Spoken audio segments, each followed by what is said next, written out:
The air in the conference room is thick with the smell of old paper and desperation. It clings to the cheap carpet, the faux leather chairs, the sharp edges of the polished table. I'm sitting across from him, or rather, across from his lawyer, a woman with eyes like chips of ice and a smile that promises ruin. My own lawyer sits beside me, solid but weary. My husband, he's leaning back in his chair, arms crossed, a look of cold satisfaction plastered across his face. He knows. He thinks he has me. He thinks he's won. The words echo in the silent space between us, hanging like poison. She gets nothing. Absolutely nothing. My world, the one I built, the one I thought we built together, is collapsing, and he's watching it fall with a smug grin. It's not just about the money. It's about the erasure. It's about him trying to wipe away my existence, leaving me stranded and alone. The silence stretches, taut and suffocating. My hands, clasped in my lap, are trembling. But inside, something is hardening. Something is freezing over, turning to stone. I look at him, really look at the stranger who shares his face, and a cold calm settles over me. If you've ever felt cornered, betrayed, like everything you had is about to be stolen, tell me about it in the comments. I read every single one. And if you haven't already, please subscribe. It helps me keep telling these stories, and it means more than you know. Before the ice, before the poison, there was warmth. It feels like another lifetime now, viewed through a warped lens of memory and pain. Back then, the world was full of possibility, painted in vibrant colors instead of the dull gray of legal documents and sterile offices. I was building something, my startup, a crazy idea born from late nights and fueled by passion. It was a messy, beautiful thing, full of hope and potential. My husband, Mark, was supportive in his way. He had his own success, a well-established company he'd built over years. He was the steady one, the grounded force. I was the dreamer, the one who chased butterflies. We complemented each other, or so I believed. Our apartment, high above the city, felt like a sanctuary. Sunlight streamed in through the wide windows, catching the dust motes dancing in the air. We'd drink coffee on the balcony, talking about our days, our plans, our future. My startup was a whirlwind of pitches, coding, and frantic energy. His company was stable, predictable, solid. We were two different worlds, orbiting each other, held together by what? I thought it was love. Trust. A shared path. He'd listen to my late-night ramblings about market share and user acquisition, occasionally offering a dry comment that, surprisingly, sometimes hit the mark. He saw my fire. He said he admired it. He said I was brave. He said he was proud. Those words now taste like ash. My startup was my baby, my identity outside of wife. It was where my energy flowed, where I felt most alive. It wasn't making much money yet, but it was real. It was mine. And he knew how much it meant to me. He knew it was everything. The shift was insidious. A slow creeping coldness that seeped into the corners of our lives. Arguments became more frequent, more bitter. His patience thinned. He'd dismiss my startup, calling it a hobby, a distraction. My success, the small wins, seemed to irritate him rather than make him proud. The apartment started to feel less like a sanctuary and more like a cage. The sunlight felt harsh, revealing the cracks in the foundation of our marriage. I tried to talk, to understand, but he'd shut down, his eyes distant and cold. The man I married was disappearing, replaced by someone I didn't recognize. Then came the night. The argument was petty, something about dinner plans, but it escalated, fueled by months of unspoken resentment and growing distance. He stood across the living room, silhouetted against the city lights, and the words he spoke were ice shards. I want a divorce. The air left my lungs. I stared at him, unable to comprehend. And then he delivered the final blow, the one calculated to cripple me. And don't expect anything. I'll make sure you leave with exactly what you came with. Penniless, the cruelty in his voice was breathtaking. It wasn't just a threat, it was a promise.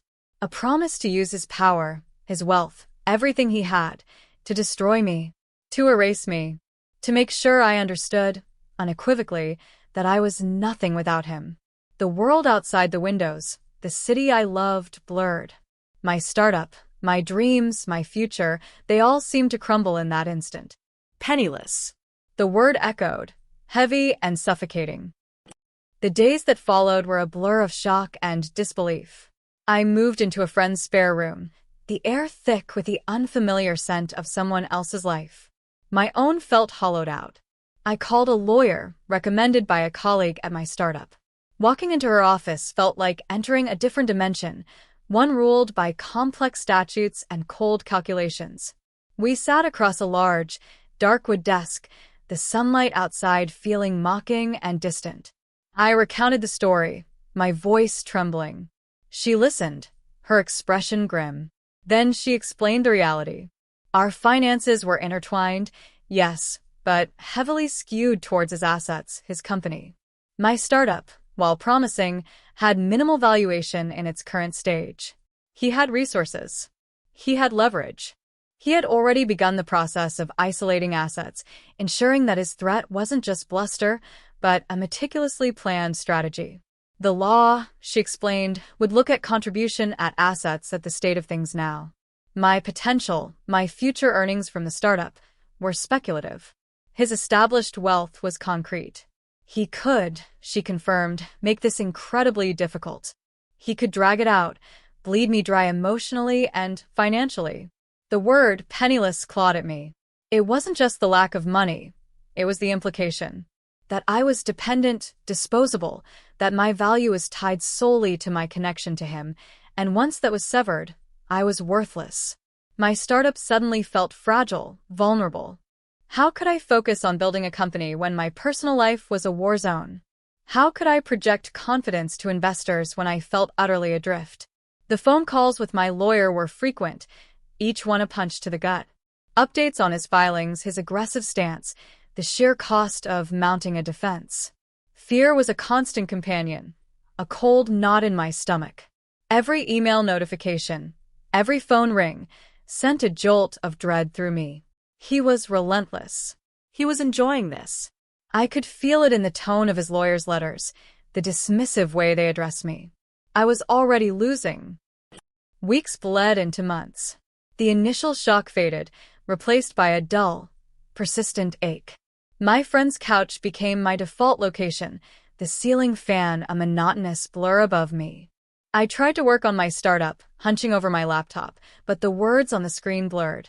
The passion had been dimmed by fear. Every email from his lawyer was a fresh wave of nausea. They questioned my spending, demanded detailed accounts of my time, implicitly accusing me of wasting marital funds on my failed venture. The phrase stung. It wasn't failed. It was struggling, yes, battered by the storm of my personal life, but it was fighting, just like me. But how long could I fight? The legal bills were mounting, a constant, terrifying reminder of how quickly my limited savings were draining away. I had to pause fundraising efforts for the startup. Investors sensed the turmoil, the distraction. They wanted laser focus, not a CEO fighting for her financial survival. Mark, through his lawyer, offered a settlement. A pittance. A sum so small it wouldn't even cover my legal fees, let alone allow me to rebuild. It was designed to be insulting, to break me, to force me to crawl away with nothing. My lawyer advised me to consider it. Fighting this could ruin you, she warned, her voice gentle but firm. He has the resources to bury you in paperwork. It could take years. Are you sure you want to do this? Doubt gnawed at me. Maybe he was right. Maybe I was nothing. Maybe I should just take the crumbs he was offering and disappear. The thought was a heavy weight, pushing me down. I stared at the settlement offer, the numbers stark and unforgiving. It represented not just a financial defeat, but a total surrender of my dignity, my independence, everything I had worked for. It was the moment of deepest crisis. All seemed lost. I sat in a small, windowless room in my lawyer's office, the air stale and cold. The settlement offer lay on the table between us, a symbol of my impending defeat. My lawyer was explaining the risks again, outlining the bleak landscape if I refused. The financial ruin, the emotional toll, the sheer exhaustion of a prolonged legal battle. It felt like the end of the road. There were no more options, no more paths to explore. Just surrender. I looked at the document, at the numbers that screamed worthless. And then something shifted. It wasn't a sudden revelation, more like a slow burn igniting in my gut. Worthless? Was everything I had built, everything I was fighting for, truly worth nothing? Was my identity, my future, defined by the amount of money a man decided to leave me with? The anger came first, hot and fierce, burning away the fear and the doubt. Anger at him, at his cruelty, at his arrogance. But beneath the anger was something else. A flicker of defiance. A memory of the fire I had when I started my company, the absolute belief in what I was building. He called it a failed venture. He thought it was a hobby. He dismissed it. He dismissed me. And that was his mistake. A crucial, fatal mistake. He saw me as the wife he wanted to discard, not the founder who had clawed her way through countless obstacles, who had refused to give up when the odds were stacked against her. The startup. My startup. It wasn't just a company. It was my armor. It was my weapon. I looked up at my lawyer, a new light in my eyes. "I'm not signing it," I said, my voice steady. She looked surprised. "We fight," I continued, the words firm and clear. "But we don't just fight defensively. We change the game." A new strategy began to form in my mind, bold, audacious, and terrifying. It involved leveraging the very thing he scorned, the venture he considered worthless, and turning it into the most powerful asset in my arsenal. The battle wasn't just for a settlement anymore. It was for everything. For my future, my dignity, my right to exist on my own terms. And I wouldn't just survive. I would win. The decision to fight back wasn't just about saying no to the settlement. It was about saying yes to a new kind of battle. I wasn't just defending myself against his attacks. I was going on the offensive. My startup became my focus, my refuge, and my secret weapon. I poured every ounce of energy, every sleepless night, every scrap of determination into it. The divorce was a storm raging outside, but inside the walls of my small, rented office space, a different kind of energy pulsed. We had a new product iteration, a potential strategic partnership, and a small but fiercely loyal team who believed in the vision, even if they didn't know the full extent of the personal war I was fighting. The legal battles continued, a constant, draining undercurrent. His lawyers kept up the pressure, filing motions, delaying proceedings, making every step forward feel like slogging through mud. They painted a picture of me as irresponsible, financially reckless, someone who had benefited from Mark's success and was now trying to extort him. It was character assassination, plain and simple. Each accusation was a twist of the knife, designed to wear me down, to break my spirit. But they underestimated the fuel they were adding to my fire. Every attack solidified my resolve. Every dismissive phrase about my startup was another reason to prove them wrong, spectacularly. I had to be two people, the weary litigant in divorce court and the relentless founder driving her company forward. The pressure was immense. There were days I felt like I was drowning, juggling legal demands, investor calls, product development, and the sheer emotional exhaustion of it all. Sleep was a luxury I couldn't afford. My lawyer was skeptical of my intense focus on the startup amidst the legal chaos. "Wouldn't it be better to focus purely on the divorce?" she'd ask, concerned. "Secure your financial footing first?" But I knew, instinctively, that my financial footing was the startup. It was the only way out of the box he had built for me. I wasn't just trying to survive the divorce. I was building a future that made the divorce irrelevant to my ultimate success. The rising challenges weren't just legal, they were existential. Could I keep the startup afloat? Could I withstand his relentless pressure? Could I find a way to turn my biggest perceived weakness into my greatest strength? The path ahead was steep, uncertain, and fraught with peril. The plan was audacious, bordering on insane. It began with a late-night conversation with one of my key investors, someone who understood our market deeply and had a history of strategic acquisitions. I pitched him not just on our product, but on a vision for accelerated growth. I laid out the landscape, the competitors, the market opportunity. And then, cautiously, I broached the subject of acquisition as a growth strategy. Not acquiring a competitor, but a company with complementary assets, a stable client base, and perhaps, crucially, a blind spot in leadership. A company like Mark's. It felt like a wild, improbable dream. His company was larger, more established. But it was also complacent, slow to adapt. My startup was agile, innovative, forward-thinking. Could we really consider this? The investor was quiet for a long moment. Then he leaned forward, his eyes sharp. "Tell me more," he said. That was the turning point. The impossible idea became a potential strategy. It wasn't about revenge, not purely. It was about survival, yes, but also about maximizing my position, about using my strength to dismantle his leverage. The next weeks were a blur of intense, secretive work. Due diligence in the shadows. Quiet conversations with the investor group. Building the case, not just for our startup's potential, but for the strategic value of acquiring a stagnant, albeit profitable, company in the same space. We discovered weaknesses in his company, vulnerabilities he was blind to, focused as he was on trying to strip me bare. His company had loyal clients, yes, but they were increasingly frustrated by the lack of innovation. His technology was outdated. His key personnel felt undervalued. My startup, with its fresh approach and hungry team, looked increasingly attractive to external eyes. The offer was crafted meticulously. Not a hostile takeover, not overtly. It was a strategic acquisition pitch, framed purely in terms of business synergy and market opportunity.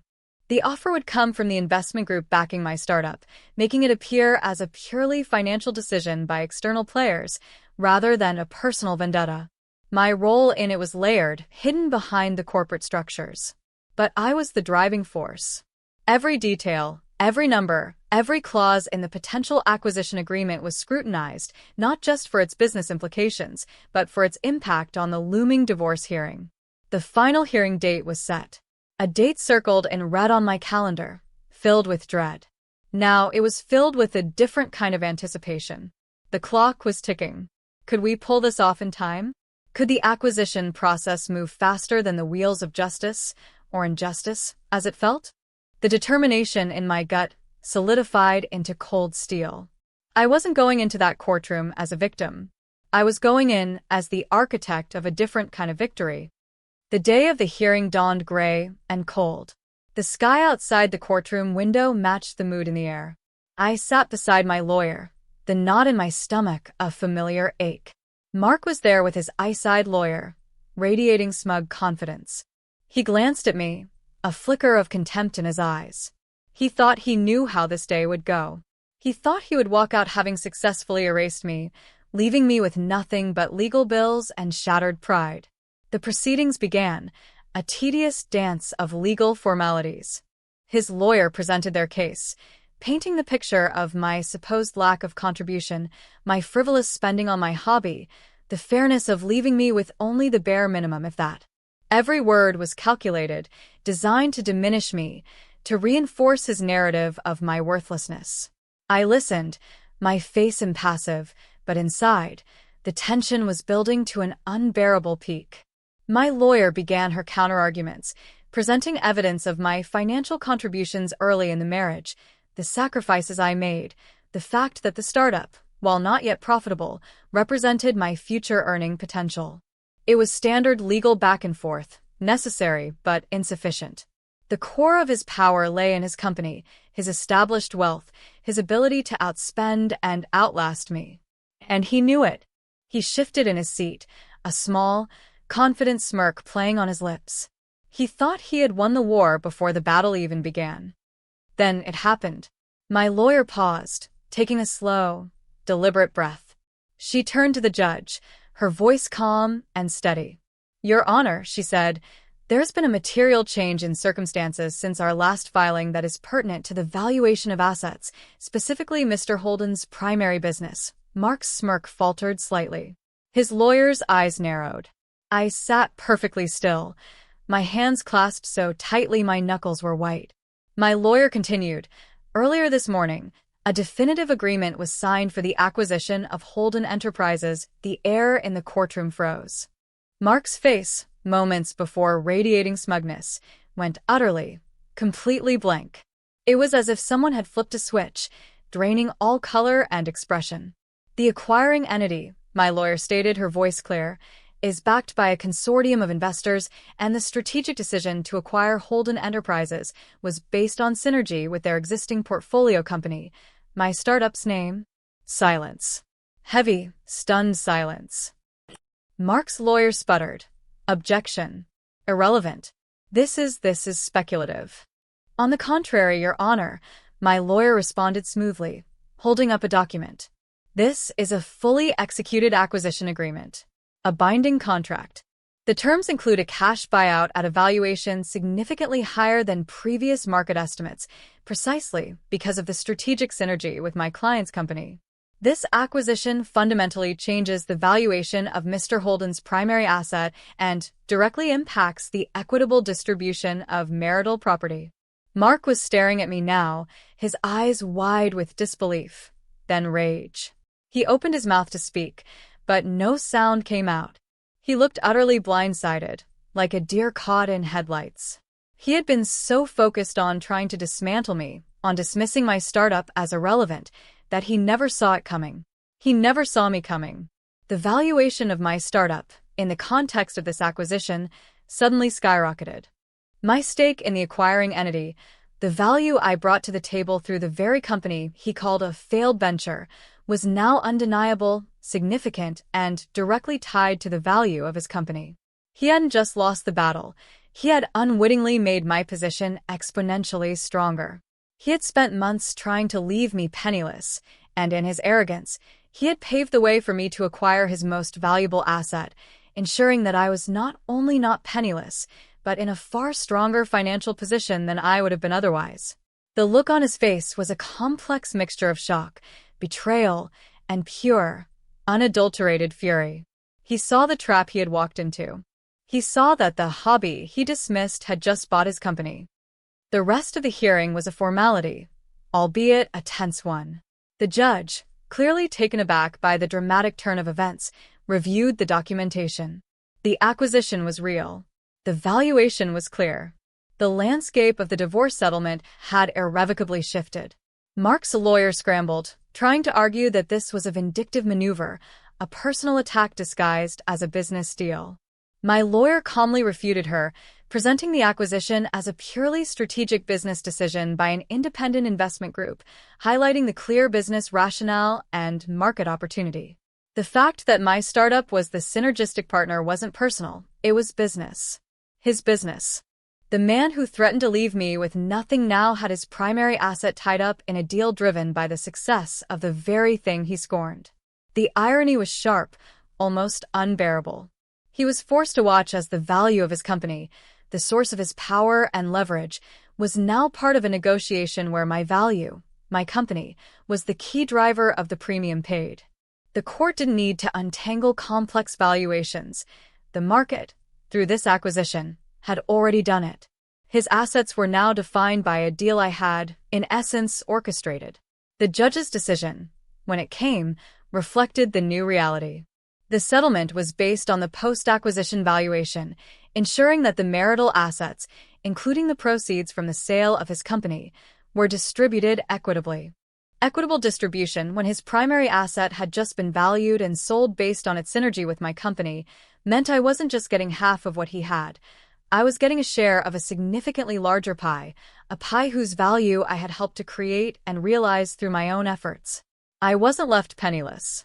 I was left with significant assets, my thriving startup, and the undeniable knowledge that I had built my own future, independent of him, and that my success had become the instrument of his downfall.